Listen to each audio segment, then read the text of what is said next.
Hi guys, it's me again. So let's continue our discussion. Today I want us to talk about chapter 24, which is the capacitance and the dielectric. So in this chapter, we'll talk about the capacitor and the capacitance, and on a later stage, we'll introduce what we call the dielectric. So what is a capacitor? A capacitor is used to store a charge. It's more like a battery, but it's not the same as the battery. So the capacitor has two metal plates separated by, in most cases, an insulator. So we have these two metal plates. So you have a positive and a negatively charged plate. So they are separated by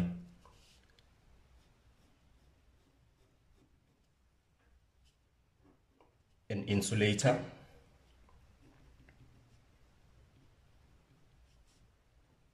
which is non-conductive. And this insulator can be either air, can be paper, or anything that is non-conductive.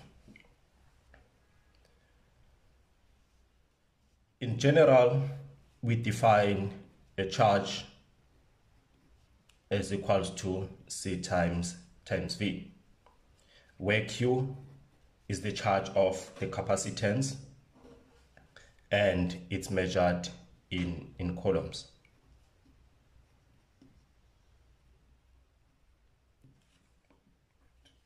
So 1 coulomb is equals to 1 amperes times 1 second. We also have C, which is the capacitance,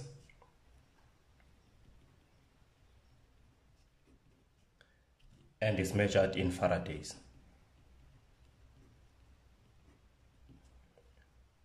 One Faraday is equals to 1 coulomb per volt. This is the very large number. 1 Faraday is very large. So in your reference, we'll be using mostly capacitors that are in nanometers, micrometers. At some point, we can use even pico-Faraday. So we have micro, we have nano, and we can also use pico. So how does this capacitor work? As we've said, you have two metal plates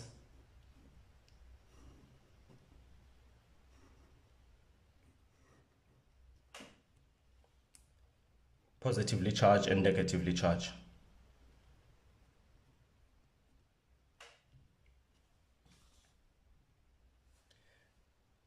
They are separated by a distance d. And of course, if you have a positively charged and a negatively charged in the same sphere, you will have an electric field starting from a positive it goes towards a negatively charged. So this is our E. And let's say now we introduce an external battery. You want to charge up this capacitor.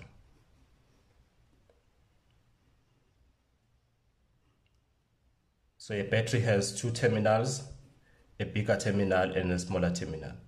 The bigger terminal, we refer it as positive, and negatively a small terminal, we refer to it as a negatively terminal. So you apply a voltage V here, which is greater than 0, there will be a flow of electrons. So the electrons will flow in this direction towards a negatively plate. So you see what's happening here. You have an electrons which are negatively charged and they are going towards a negatively charged plate which has probably a lower potential. So in this case, what will happen, the negatively charged will repel the negatively charged which are building up on this and forcing it to move in that direction and building up a positively charged on this plate. So negatively charged will be repelled and only positively charged will be stored in this place. So you'll end up having a negatively charged and a positively charged. So one thing you should note is there is no flow of current between the plates. There is no flow of current between the plates. So if you have all this information, you can be able now to determine what is the voltage that was provided, what is the distance between the plates, and what is an electric field between the plate, and you can determine the work that was done in order to move these electrons. So we have defined previously an electric field equals to the voltage over D. Then you can determine what is your V, the voltage that you applied. Your V is equals to E times D. Let's say this is our equation 1. And also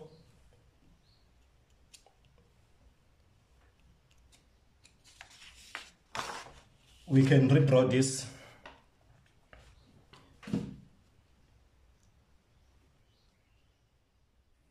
two plate like this.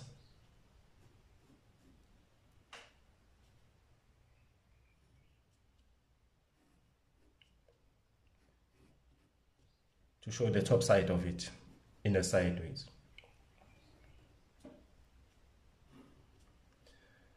So they are separated by distance D. As we said, let's assume this is the positively charged plate and this is the negatively charged plate. Then you have your electric field lines from the positive to a negative, which is your E. And of course, you have an area A, which is the area or the surface area here, the area of this surface, both of them. So with this information, we can also define an electric field as the surface charge density over a permittivity through space. So E is equals to the surface charge over epsilon naught. So we can define any of the two. So epsilon naught, or the surface charge rather, is equals to E epsilon naught. So we know what is our epsilon naught. We know what is our epsilon naught. We know what is our electric field. We know what is the surface charge density. So the surface charge density, it also depends on the area. If you have, or if you increase the area, you increase chances of storing charge. So you'll have a great pool of storage. So we can say the surface charge density depends on the charge and the area, the charge that is stored over an area. So if you increase the area, you're also increasing the number of charges. So we can solve for Q. Q is equals to the surface density multiplied by area. As I've said, it depends on an area. So if you increase this area, what will happen to the charge? You'll have more space to store charge. And also, it also depends on the distance.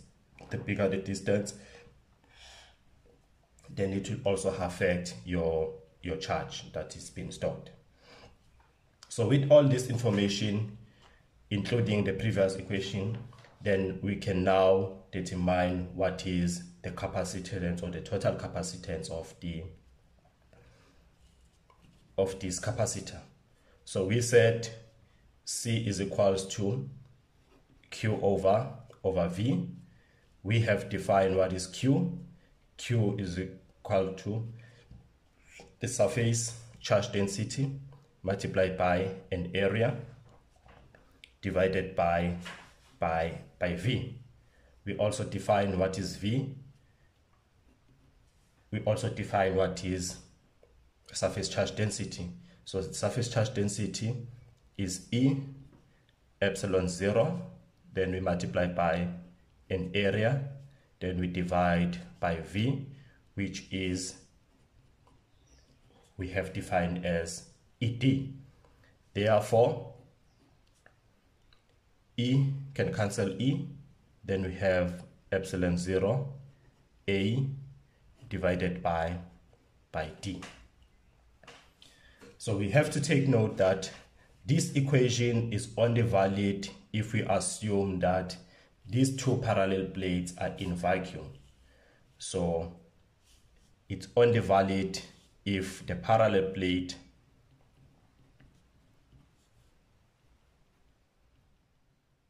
are in vacuum.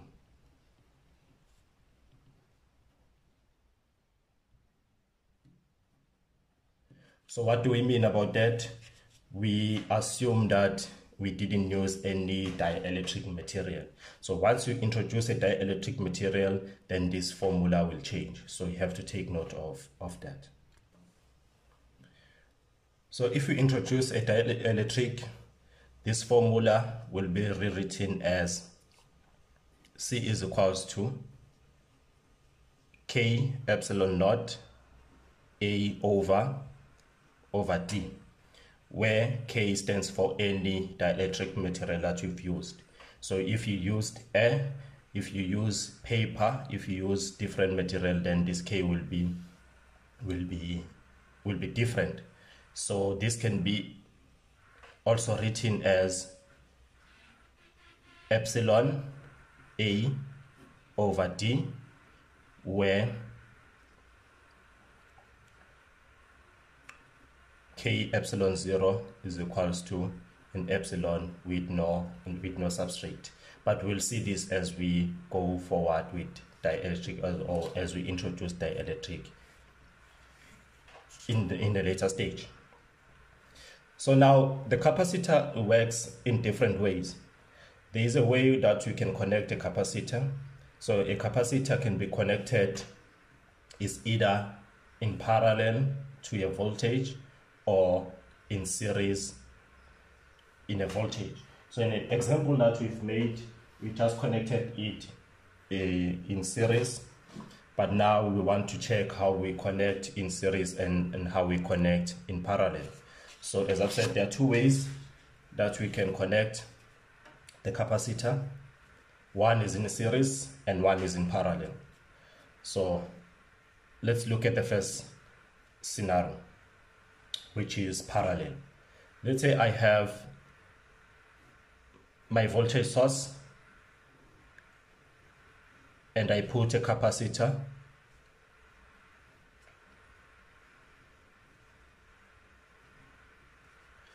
and I also put another capacitor which is parallel to this capacitor.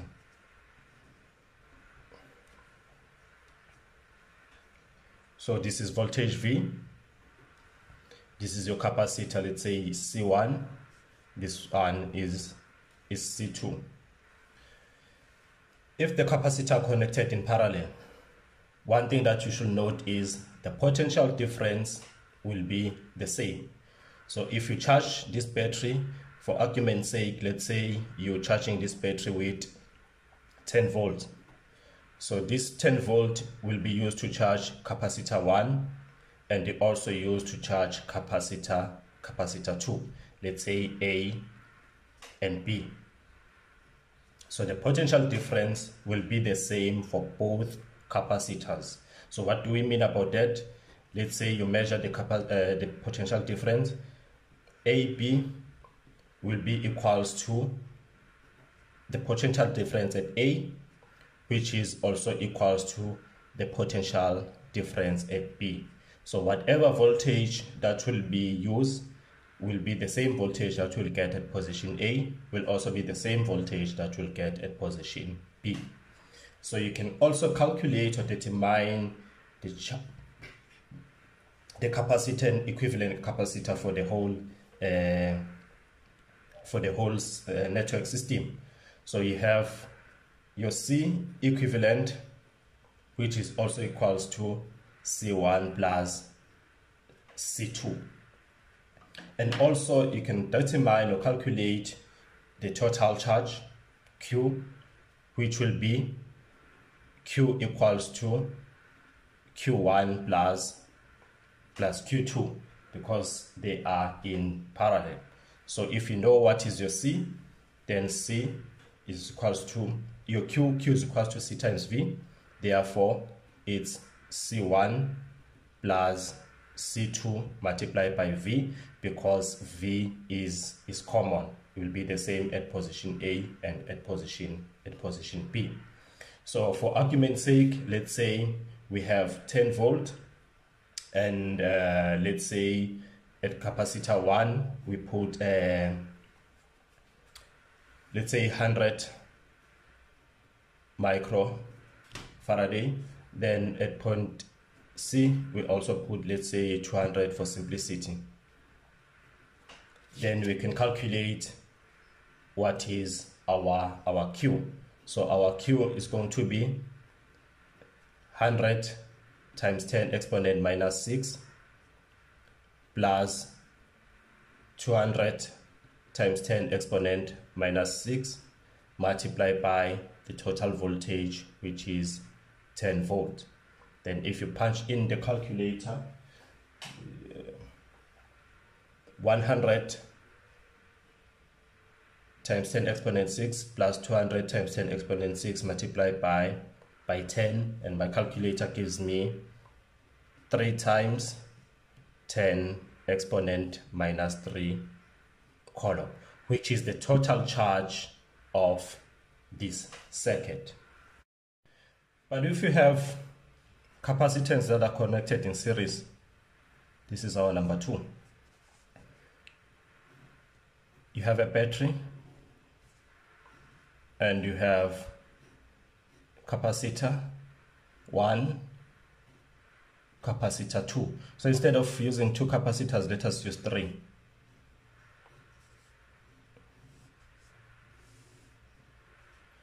So this is your C1, C2, C3, and this is your V, A, B, and C. So what we said last time is, when they are connected in parallel, the potential difference in capacitor A, B, and C will be the same. But in this case, the potential difference will not be the same in each. All of them, they will have different potential difference. So in this case, our V, let's say A, B, C, will be equals to the potential difference at A plus a potential difference at B plus a potential difference at C. So we know what is V is Q over C. So it will be Q1 over C1 plus Q2 over C2 plus Q3 over C3. Then if you assume that the total charge will be the same, so Q will be equals to Q1 equals to Q2 equals to Q3. Therefore, we can simplify this equation as Q into 1 over C1 plus 1 over C2 plus 1 over C3. Therefore, we can determine what is our C equivalent. C equivalent, remember, is Q over V. Then if we substitute V, which is this one. We substitute it here. Then we will have Q and Q will cancel. Then we'll be having 1 over C1 plus 1 over C2 plus 1 over C3 all to the power minus 1. So for argument's sake again, let us say the voltage applied is 50 volt and C1 let's say is 2, let's say Fahrenheit. This one is 3, this one is 5. Remember, 2F is very big, so I'm just making this example for simplicity. Therefore, we can substitute the values. This is half plus 1 over 3 plus 1 over 5 all to the power minus 1. So if we punch in this, you just punch it as it is, half plus 1 over 3 plus 1 over 5 all to the power minus 1. It gives me 0.9677 Faraday, which is the charge of the capacitance. So with this information now, you can find the potential at any given capacitor. So you can find the potential at A, or potential at B, or potential at C. So let's look at this.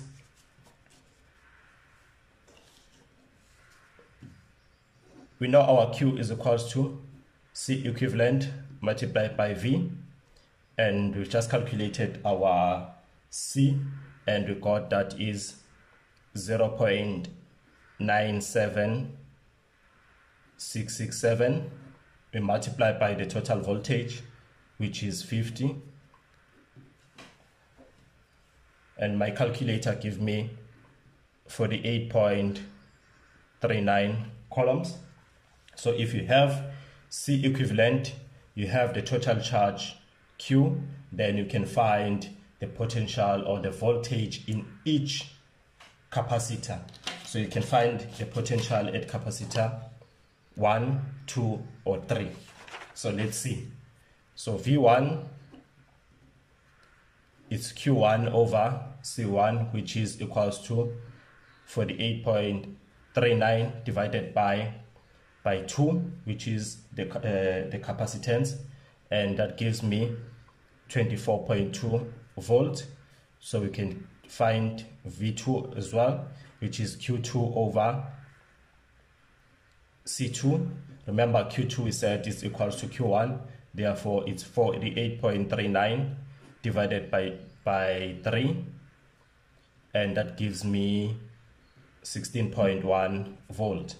We also have V3, which is also 48.39 divided by the capacitance, which is 5, and that gives me 9.7 volt.